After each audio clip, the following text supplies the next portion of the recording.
Bonjour et bienvenue dans cette nouvelle vidéo destinée au terminal.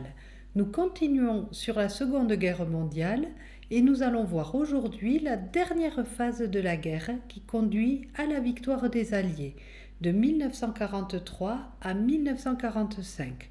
Nous allons procéder en deux parties. Dans une première, nous allons expliquer ce qui s'est passé en Europe et dans une seconde, on verra l'Asie-Pacifique. Commençons donc par l'Europe. En 1943, les Alliés, composés ici principalement du Royaume-Uni et des États-Unis, cherchent à ouvrir un nouveau front contre l'Axe, à savoir en Europe l'Allemagne et l'Italie.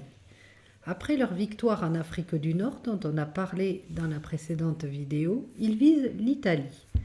L'opération Husky a pour but de débarquer en Sicile, une île stratégique qui, si elle est prise, permettrait de mettre la pression sur l'Italie continentale.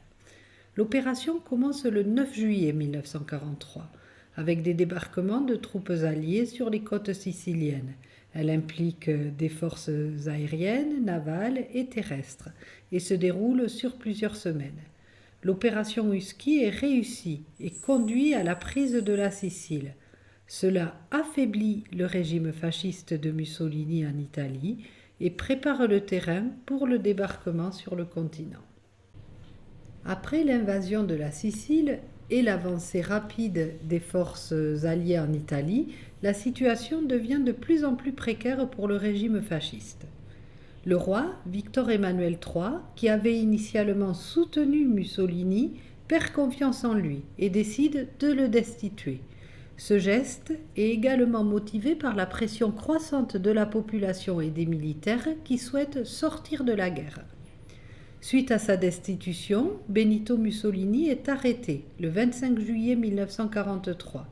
Cela marque un tournant majeur dans la politique italienne, car Mussolini était le symbole du fascisme et son arrestation ouvre la voie au changement politique.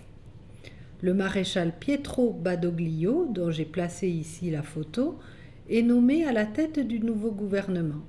Contrairement à Mussolini, Badoglio est perçu comme plus ouvert à la négociation avec les Alliés. Cela reflète le désir de nombreux Italiens de mettre fin à la guerre et de se libérer de l'influence nazie. Le nouveau gouvernement commence donc à négocier avec les Alliés dans le but de signer un armistice. Celui-ci est signé le 8 septembre 1943. Cependant, cela entraîne également des complications, car les forces allemandes occupent rapidement le pays et commencent à désarmer les troupes italiennes. Ainsi, la destitution de Mussolini et la négociation de l'armistice marquent le début d'une période de confusion en Italie. Bien que l'armistice soit signé, les combats continuent, les forces allemandes s'installant en Italie et la résistance italienne se développant. C'est à cette époque, alors que l'Italie était occupée par les forces nazies, que les partisans italiens, c'est-à-dire les antifascistes, ont adopté Bella Ciao comme hymne de leur lutte contre l'occupant nazi. La chanson évoque le sacrifice, la lutte pour la liberté et la résistance face à l'oppression. Le 6 juin 1944, également connu sous le nom de D-Day, représente un moment clé de cette phase de la Seconde Guerre mondiale. L'opération Overlord est le nom de code donné au plan allié visant à libérer l'Europe occidentale de l'occupation nazie. L'objectif principal est de débarquer des troupes en France pour affaiblir les troupes nazies et préparer la libération de l'Europe. Le 6 juin 1944 est donc le jour du débarquement en Normandie. Ce jour-là, plus de 156 000 soldats alliés débarquent sur les plages de Normandie. Ils sont principalement américains, britanniques et canadiens, ce qui en fait l'une des plus grandes opérations militaires de l'histoire. Les troupes alliées sont soutenues par des milliers de navires et d'avions, des bombardiers, des chasseurs et des avions de reconnaissance. Environ 50 000 soldats allemands se trouvent à défendre à ce moment-là, répartis le long des côtes de Normandie. Les positions allemandes sont fortifiées par des bunkers, des mines et d'autres obstacles, comme on en trouvait tout le long de la côte. C'est ce que l'on appelle le mur de l'Atlantique. Malgré leur nombre inférieur par rapport aux forces alliées, les soldats allemands étaient bien entraînés et équipés. Avant le débarquement, les Alliés ont préparé minutieusement l'opération. Dans la nuit précédant le 6 juin, un bombardement intense a été mené sur les positions allemandes le long des côtes normandes. Sur la photo, vous pouvez voir les bombardiers américains B-26 Marauder, qui étaient des avions bimoteurs utilisés pendant la Seconde Guerre mondiale. Pendant le débarquement en Normandie, les B-26 ont participé au bombardement préalable et aux missions de soutien aérien. Ils ont été utilisés pour cibler les positions allemandes sur la côte normande, l'objectif principal étant d'affaiblir les défenses allemandes afin de faciliter l'arrivée des troupes au sol. À l'aube du 6 juin, des milliers de soldats alliés ont débarqué sur les plages. Les conditions étaient très difficiles, car même s'il y avait eu les bombardements, les fortifications allemandes étaient encore actives et les pertes humaines ont été considérables. L'armée américaine a particulièrement souffert à Omaha Beach, où les forces allemandes ont infligé de lourdes pertes.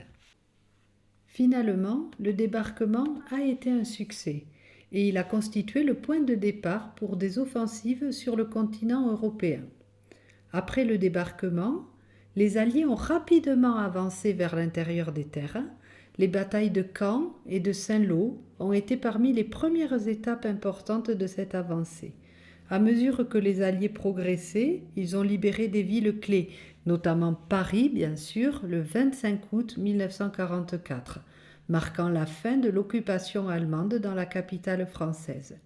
Les forces françaises libres, dirigées par le général de Gaulle, ont joué un rôle important dans la résistance à l'occupation allemande et dans la libération de la France. Leur participation aux opérations alliées a permis la réintégration de la France dans le concert des nations libres. La libération de la France a également eu de l'impact sur le moral des Alliés et sur les populations européennes occupées. La conférence de Yalta, qui s'est tenue du 4 au 11 février 1945, a été l'une des rencontres les plus importantes entre les dirigeants alliés à la fin de la Seconde Guerre mondiale. Les trois principaux participants à la conférence de Yalta étaient Franklin D. Roosevelt, le président des États-Unis, que vous voyez au centre, Winston Churchill, le Premier ministre du Royaume-Uni, à gauche, et Joseph Staline, dirigeant de l'Union soviétique, à droite. Leur réunion visait à planifier la réorganisation de l'Europe après la guerre. Lors de cette conférence, il a été décidé de diviser l'Allemagne en zones d'occupation pour prévenir la résurgence d'une menace après la capitulation. Il faut bien comprendre que pour les dirigeants alliés, l'Allemagne avait été à l'origine de deux guerres mondiales. Ils souhaitaient donc s'assurer qu'elle ne puisse plus devenir un danger dans le futur. Le pays sera donc divisé en 4 zones d'occupation, chacune contrôlée par un des principaux alliés. Les États-Unis, le Royaume-Uni, l'Union soviétique et la France. On peut remarquer que malgré la collaboration du régime de Vichy, les Alliés ont reconnu le gouvernement de De Gaulle comme le représentant légitime de la France et l'ont intégré dans le groupe des Alliés. Revenons à l'Allemagne divisée en zones d'occupation. Chaque pays occupant était chargé de l'administration, du désarmement et de la dénazification de sa zone. À Yalta, ils ont aussi discuté de la création d'une organisation internationale pour maintenir la paix. Les dirigeants alliés ont reconnu la nécessité d'une institution qui pourrait faciliter la coopération internationale et prévenir de futurs conflits. Cette organisation, ce sera l'ONU. Elle a été fondée en 1945, peu après la conférence de Yalta. Après la conférence, l'armée rouge a mené plusieurs offensives contre les forces allemandes sur le front de l'Est. Les soviétiques ont avancé rapidement, repoussant les troupes allemandes et libérant des territoires, notamment en Pologne, en Hongrie et en Tchécoslovaquie. L'armée rouge a atteint Berlin en avril 1945. La bataille de Berlin, qui a commencé le 16 avril, a été l'une des dernières grandes batailles de la guerre en Europe. De leur côté, Les forces américaines, britanniques et françaises libres ont avancé depuis la France, libérant progressivement les territoires occupés par les nazis. En mars 1945, ils ont lancé l'opération Varsity, qui est une importante opération aéroportée qui a permis de franchir le Rhin, facilitant l'entrée des forces alliées en Allemagne. Cette opération a contribué à briser les dernières défenses allemandes sur le front occidental. Bien que les forces soviétiques et celles des États-Unis et du Royaume-Uni se battent sur des fronts séparés, leurs avancées respectives ont contribué à isoler et à affaiblir les troupes allemandes. À la fin du mois d'avril 1945, les lignes de front des soviétiques et des alliés occidentaux se sont rapprochées avec la perspective d'un encerclement total des forces allemandes. Cependant, l'armée rouge a été la première à entrer à Berlin. Ainsi, à la fin du mois d'avril 1945, Berlin était encerclé par les forces soviétiques qui avaient lancé l'assaut final sur la capitale allemande. Les défaites militaires et la situation désespérée de l'Allemagne ont conduit Hitler à une profonde dépression. Le 30 avril 1945, il s'est suicidé dans son bunker à Berlin, accompagné de sa compagne de longue date, Eva Braun, qui a également mis fin à ses jours. La mort d'Hitler a eu un impact dévastateur sur le moral des troupes allemandes et des dirigeants nazis, ce qui a contribué à une désintégration rapide des forces armées. Après le suicide d'Hitler, le nouveau chef d'état-major, le général Helmut Weidling, a commencé à négocier la capitulation. Le 7 mai 1945, les représentants allemands ont signé l'acte de capitulation sans condition à Reims, en France, devant les représentants des Alliés. Cet acte de capitulation est entré en vigueur le 8 mai 1945, marquant la fin des combats en Europe. Ce jour est commémoré dans de nombreux pays, dont la France. C'est l'armistice du 8 mai qui a mis fin à la Seconde Guerre mondiale en Europe. Nous allons maintenant passer à la seconde partie de la leçon qui concerne le Pacifique. En août 1945, la Seconde Guerre mondiale était sur le point de se terminer, mais le Japon refusait de capituler.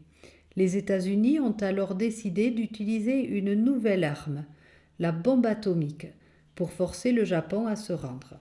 Le 6 août 1945, le bombardier B-29 Enola Gay a lancé la bombe atomique surnommée Little Boy sur la ville d'Hiroshima. Cette bombe, à base d'uranium, a détruit environ 70% de la ville d'Hiroshima. Elle a été presque entièrement rasée et des quartiers entiers ont été réduits en cendres. On estime qu'entre 70 000 et 80 000 personnes ont été tuées immédiatement par l'explosion. La plupart des victimes étaient des civils, surtout des femmes et des enfants, car les hommes étaient sur le front. Dans les mois qui ont suivi, des dizaines de milliers d'autres personnes sont mortes des suites de blessures, de brûlures et d'expositions aux radiations. Les estimations varient, mais il est généralement admis qu'environ 140 000 personnes avaient perdu la vie d'ici la fin de l'année 1945.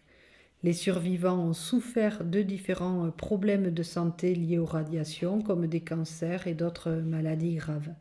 Les effets psychologiques du bombardement ont également eu un impact durable sur les survivants et leurs familles. Après le largage de la première bombe atomique sur Hiroshima, le Japon n'a pas immédiatement capitulé. Les États-Unis ont alors décidé de procéder au bombardement d'une seconde ville japonaise pour essayer de forcer la capitulation du pays. Le 9 août 1945, ils ont largué la bombe atomique nommée Fatman sur Nagasaki. Cette bombe était un peu différente, elle était à base de plutonium.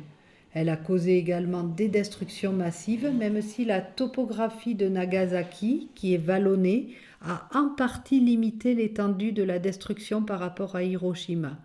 On estime tout de même qu'environ 40 000 personnes ont été tuées immédiatement par l'explosion.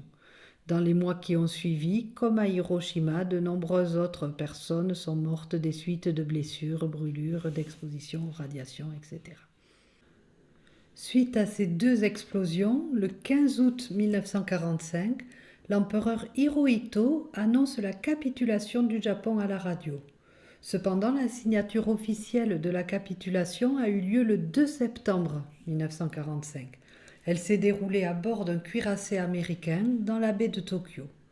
Cette capitulation marque la fin de la Seconde Guerre mondiale. Après la capitulation, le Japon a été occupé par les forces alliées sous le commandement du général Douglas MacArthur, qui a été nommé commandant suprême des forces alliées au Japon. L'occupation a conduit à la démilitarisation du Japon, c'est-à-dire à la dissolution des forces armées japonaises et au désarmement des militaires. Le Japon a été interdit de développer des capacités militaires et cela a duré plusieurs décennies. Le général MacArthur et son administration ont supervisé l'élaboration d'une nouvelle constitution, adoptée en 1947, qui a établi une démocratie parlementaire au Japon. L'occupation du Japon a duré jusqu'en 1952. Voilà, nous avons terminé cette leçon sur la dernière phase de la Seconde Guerre mondiale. J'espère que tout a été clair. Je vous souhaite de bonnes révisions et je vous dis à bientôt.